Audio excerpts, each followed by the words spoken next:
بسم اللہ الرحمن الرحیم۔ دنیا کے مختلف ملکوں میں نظام مملکت چلانے کے لیے مختلف نظام رائج ہیں۔ کہیں پہ صدارتی نظام ہے، کہیں پہ پارلیمانی نظام ہے، کہیں پہ بادشاہتیں بھی ہیں۔ ایسے ہی ان ملکوں کے اندر انتظامی یونٹس بنائے جاتے ہیں تاکہ گورننس اچھی ہو اور ترقی کے ثمرات عام لوگوں تک پہنچ سکیں۔ تو ان انتظامی یونٹس کو بعض ملکوں میں صوبے کہا جاتا ہے، کہیں پہ یہ ریاستیں ہیں، کہیں پہ یہ کاؤنٹیز کہلاتی ہیں، کہیں پر یہ ریجنز جو ہیں وہ کہلاتے ہیں۔ پاکستان میں بدقسمتی سے جو بیڈ گورننس کا ایک بہت بڑا ایشو ہے، اس کی سب سے بڑی ریزنز ان انتظامی یونٹس کا کم ہونا ہے، جس کی وجہ سے گورننس اچھی نہیں ہوتی، اور جب گورننس اچھی نہیں ہوتی تو ترقی کے ثمرات ملک کے ہر حصے میں رہنے والے لوگوں تک نہیں پہنچ پاتے۔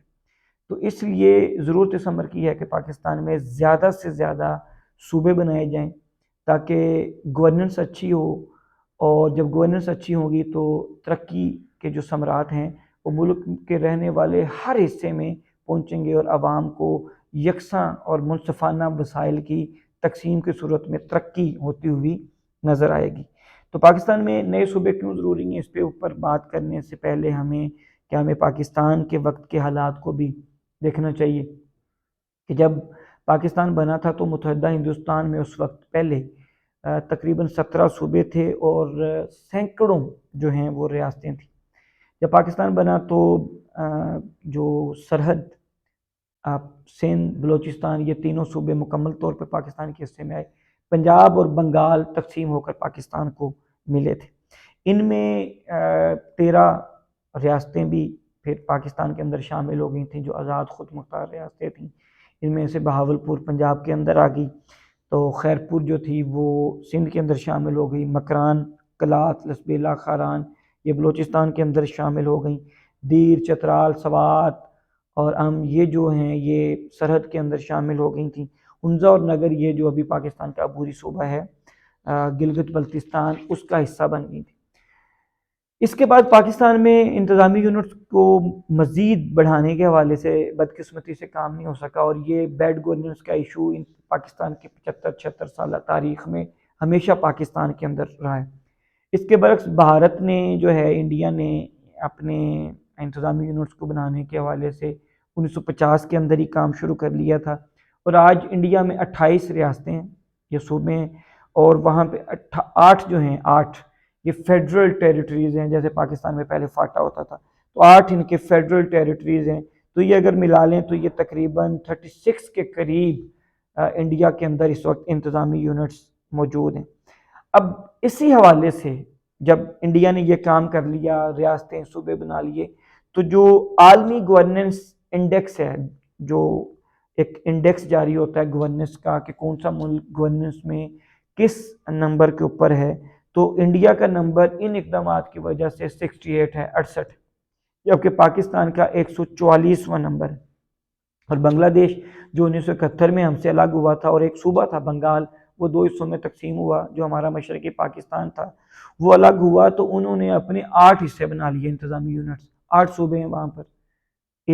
ایک بنگال کو انہوں نے تقسیم کیا جو مشرقی پاکستان تھا، اور اب وہاں بنگلہ دیش میں 8 انتظامی یونٹس ہیں، 8 صوبے ہیں۔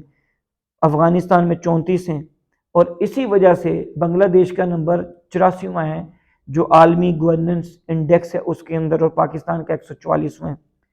افغانستان میں 34 صوبے ہیں، ایران میں جو ہیں 31 صوبے ہیں۔ تو جو گڈ گورننس ہے اس کا چھوٹے صوبوں سے براہ راست تعلق ہے، جتنے انتظامی یونٹس ہوں گے اتنی آپ کی گورننس جو ہے وہ بہتر ہو جائے گی۔ اور پاکستان کو یہ جو ایک مصیبت ہے نا بیڈ گورننس کی، جس کی وجہ سے ملک ترقی نہیں کر پا رہا، اس سے پاکستان کی جان چھوٹ جائے گی اگر پاکستان میں زیادہ جو ہیں وہ انتظامی یونٹس بن جاتے ہیں۔ اب آپ دیکھ لیں جو گڈ گورننس میں دنیا میں پہلے نمبر پر ملک ہے اس کو جنوبی کوریا کہتے ہیں، آپ نے نام سن رکھا ہے۔ یہ دنیا کے ترقی یافتہ ترین ممالک کے اندر شامل ہے۔ اس میں 9 صوبے ہیں، حالانکہ یہ رقبے اور آبادی کے لحاظ سے پاکستان سے کئی گنا چھوٹا ملک ہے، لیکن چونکہ انتظامی یونٹس زیادہ ہیں تو وہاں پہ وہ جو گورننس کا انڈیکس ہے اس میں پہلے نمبر پہ ہیں۔ اس کے علاوہ دوسرا ملک جو انڈیکس میں آتا ہے وہ سوئٹزرلینڈ ہے، یہ بھی پاکستان سے بہت چھوٹا ملک ہے۔ یہاں پہ انتظامی یونٹ 26 ہیں. آپ کبھی میپ پہ جا کے دیکھ لیں سوئٹزرلینڈ ہے کتنا سا, انہوں نے اتنے سے ملک کو بھی 26 انتظامی یونٹس میں تقسیم کیا ہوا ہے. وہاں پہ کوئی لسانیت کی باتیں نہیں ہوتی, وہاں پہ کوئی زبان کا مسئلہ آڑے نہیں آتا, وہاں پہ کوئی ذاتی مفاد ذاتی سیاست آڑے نہیں آتی. وہ قومی مفاد کو دیکھ کر انہوں نے فیصلے کیے اور آج وہ گورننس کی وجہ سے ترقی یافتہ ممالک کے اندر شامل ہیں. اس کے بعد Denmark, Sweden, Estonia, Japan, Luxembourg, Germany جیسے ممالک شامل ہیں. یہ سب جو ہیں یہ پاکستان سے چھوٹے ملک ہیں, لیکن آج ترقی میں انتظامی یونٹس زیادہ ہونے کی وجہ سے, گورننس اچھی ہونے کی وجہ سے پاکستان سے بہت زیادہ آگے ہیں. آپ اندازہ کریں ہمارا ایک صوبہ پنجاب اگر آپ اس کو لے لیں تو پنجاب کی آبادی 11 سے 12 کروڑ ہے. دنیا کے 206 ممالک میں سے آبادی کے لحاظ سے پنجاب جو ہے یہ 194 ملکوں سے بڑا ہے. 194 ملکوں سے بڑا ہے پنجاب. اس کے بعد پنجاب کی جو ہے آبادی وہ جو ابھی ترکیہ ہے, ایران, جرمنی, فرانس, برطانیہ اور اٹلی سے بھی زیادہ پنجاب کی ہمارے صرف ایک صوبے کی آبادی ہے. اور پنجاب کا جو رقبہ ہے وہ 2 لاکھ مربع کلومیٹر ہے. تو پنجاب رقبے کے لحاظ سے بھی دنیا کے 120 ملکوں سے بڑا ہے. آپ اندازہ کر لیں 120 ملکوں سے بڑا ہے ہمارا ایک صوبہ. پھر ہم یہ کہتے ہیں جی کہ اچھی گورننس نہیں ہے, ترقی نہیں ہو رہی ملک میں. بھئی ترقی کیسی ہوگی جب ہم نے انتظامی یونٹس ہی نہیں زیادہ بنائے. جب نئے صوبے بننے کی بات ہو لسانیت آڑے آ جاتی ہے, جب صوبے بننے کی بات ہو ہماری جو مختلف علاقائی زبانیں ہیں وہ آڑے آ جاتی ہیں. سیاستدانوں کی ذاتی مفاد, ان کی ذاتی سیاست اور ان کا لالچ آڑے آ جاتا ہے, جس کی وجہ سے ملک میں نئے انتظامی یونٹس نہیں بن رہے. اور جو ہی نئے انتظامی یونٹس بننے کی بات ہو مرنے مارنے پہ باتیں آ جاتی ہیں, ملک توڑنے کی باتیں شروع ہو جاتی ہیں. بھئی ہمارا اگر صوبہ آپ نے تقسیم کر دیا تو ملک تک ٹوٹ جائے گا, ملک تقسیم ہو جائے گا. اس طرح کی باتوں سے, اور پھر عوام کو بھی انہی باتوں کے اندر لگایا ہوا ہے, جس کی وجہ سے پاکستان میں ترقی نہ ہونے کے برابر ہے. اب بلوچستان رقبے کے لحاظ سے پاکستان کا سب سے بڑا ملک ہے. یہ دنیا کے 142 ملکوں سے بڑا ہے رقبے کے لحاظ سے. بلوچستان کا رقبہ 3,47,000 مربع کلومیٹر ہے. آپ اندازہ کریں کہ ملائیشیا, ناروے اور اٹلی جیسے ملک بلوچستان سے چھوٹے ہیں. ترقی میں یہ دیکھ لیں کدھر ہیں, لیکن رقبے میں بہت چھوٹے ہیں. کیوں؟ وہاں پہ انہوں نے انتظامی یونٹ زیادہ بنائے ہیں, وہاں پہ گورننس اچھی ہے, بیڈ گورننس نہیں ہے, گڈ گورننس ہے, جس کی وجہ سے وہ ملک ترقی کرتے ہیں. تو نئے صوبے نہ بننے کی وجہ سے وسائل کی منصفانہ تقسیم نہیں ہوتی. جب وسائل کی منصفانہ تقسیم نہیں ہوتی تو پھر ترقی کے وہ ثمرات جو آپ کو لاہور میں نظر آئیں گے, یا راول پنڈی میں نظر آئیں گے, یا گوجرانوالا میں نظر آئیں گے, یا اسلام آباد میں نظر آئیں گے, یا پشاور میں نظر آئیں گے, تو وہ جو ہے آپ کو باقی اس صوبے کے باقی شہروں میں نظر نہیں آئیں گے. کیونکہ وہ جو سیاستدان پورے صوبے کو کنٹرول کرتے ہیں وہ ان شہروں میں بیٹھے ہیں, وہ نہیں چاہتے کہ فنڈز ان کے ہاتھ سے کبھی بھی نکلیں. وہ پورے صوبے کا بجٹ اٹھا کے ایک شہر میں لگا دیں گے.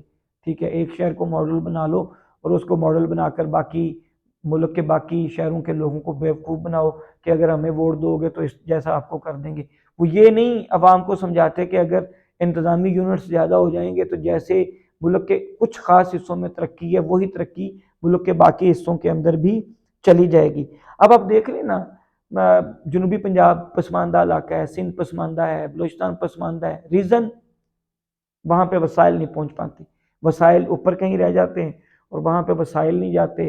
بیڈ گورننس ہے, سرکاری ادارے کام نہیں کرتے, سرکاری اہلکار کام نہیں کرتے, کوئی اپنی ڈیوٹی نبھانے کے لیے کام نہیں کرتا. میونسپل کارپوریشنز ہیں لیکن شہروں کے اندر گندگی کے ڈھیر لگے ہیں. آپ دیکھ لیں ہر شہر میں بلدیہ تو موجود ہے, ہر شہر میں میونسپل کارپوریشنز تو موجود ہیں, لیکن ان کا عملہ بھی ہے, صفائی کرنے والے لوگ بھی ہیں.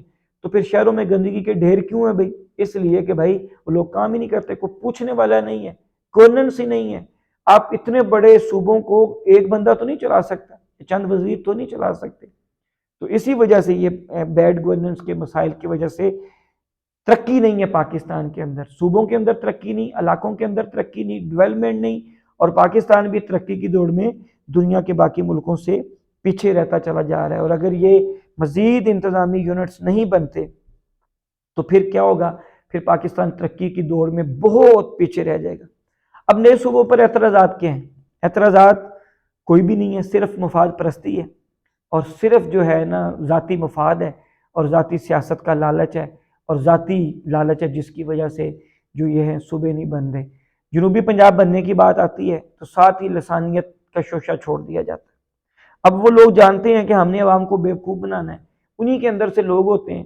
اب جنوبی پنجاب کے نام کے اوپر ایشو آ گیا تھا کہ نہیں جنوبی پنجاب نام نہیں ہونا، سرائیکی صوبہ نام رکھیں گے، اور اس میں پورا جنوبی پنجاب یعنی Digi Khan division, Multan division, Bahawalpur division, اور تو اور انہوں نے کہا جی میاں والی بھی اس میں ہو، بکر بھی اس میں ہو، اور کے پی کے بھی 2 ضلع جو ہیں لکی مروت اور ڈیرہ اسماعیل خان جہاں پہ سرائیکی بولی جاتی وہ بھی اس کا حصہ ہونا چاہیے۔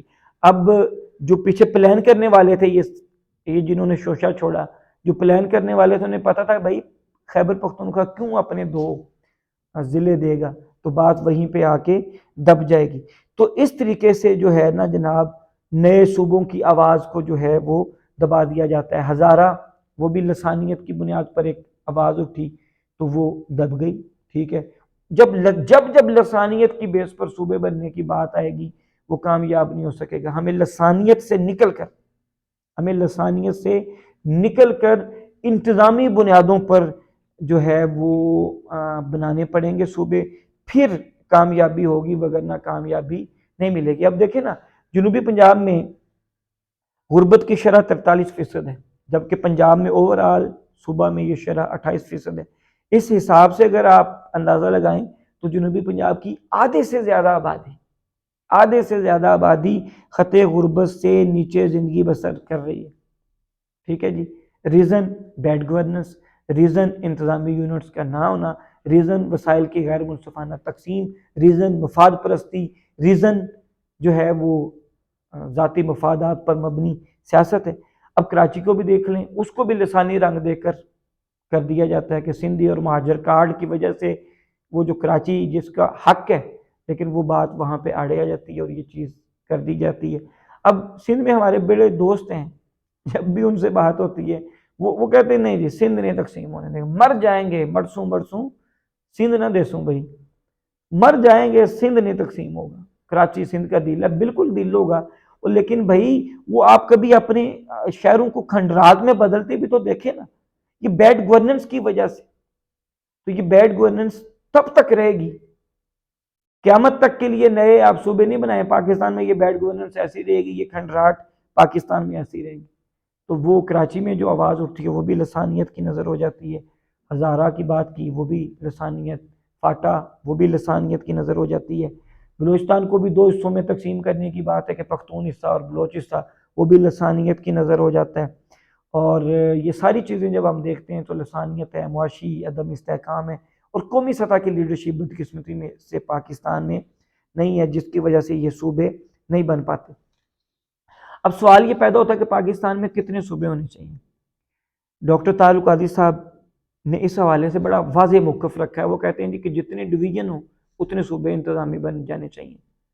لسانیت کو آڑے نہ لائیں، اگر ترقی کرنی ہے تو آگے بڑھیں، اگر ترقی نہیں کرنی تو پھر وہی زمانہ جاہلیت والی باتوں کو لے کر بیٹھے رہیں اور اس کے اوپر جناب کرتے رہیں۔